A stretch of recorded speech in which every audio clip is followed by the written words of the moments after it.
Also, one of the moments I think where Reagan starts to become the legend of Reagan is the assassination attempt with John Hinckley. It seemed to strengthen his sense of divine purpose, like God put him on the planet to do something. How did the assassination change his presidency? Well, I think it had a profound effect on Reagan himself and also how people viewed Reagan. And my chapter on the assassination is called Finest Hour because that was really Reagan at his best. I mean, remember, this is a guy who had spent World War II on a Hollywood backlot, so he had never engaged in any kind of wartime heroics. And yet, when he was shot in 1981, he came very close to death, much closer than his age let on at the time.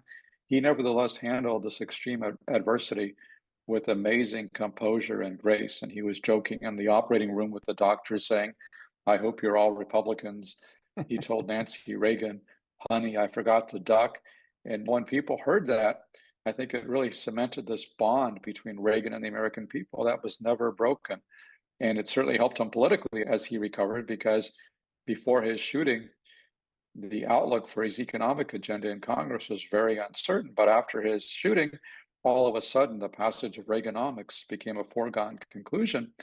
And Reagan himself took away the moral of the story that he took away from his shooting and his survival was that he thought that the Almighty had spared his life for a higher purpose. And he thought that purpose was to save the world from the threat of nuclear war. And so that increased his desire to end the Cold War and to reduce nuclear weapons and to bring about true peace in the confrontation between the U.S. and the USSR. So, in all those ways, I think his shooting had a profound impact upon him and his presidency. One other consequence I should mention is it also made Nancy extremely jittery, and so she became very afraid that he was going to get shot and killed, understandably so.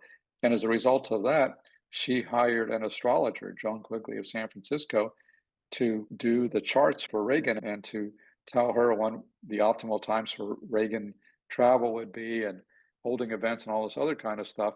And so she became kind of obsessed with astrology, and that later blew up in her face when Don Reagan, Reagan's second term chief of staff, who was basically fired by Nancy Reagan and justifiably so in the midst of the Iran Contra scandal, Don Reagan got his revenge. And I had literally found in Don Reagan's papers a folder labeled Revenge.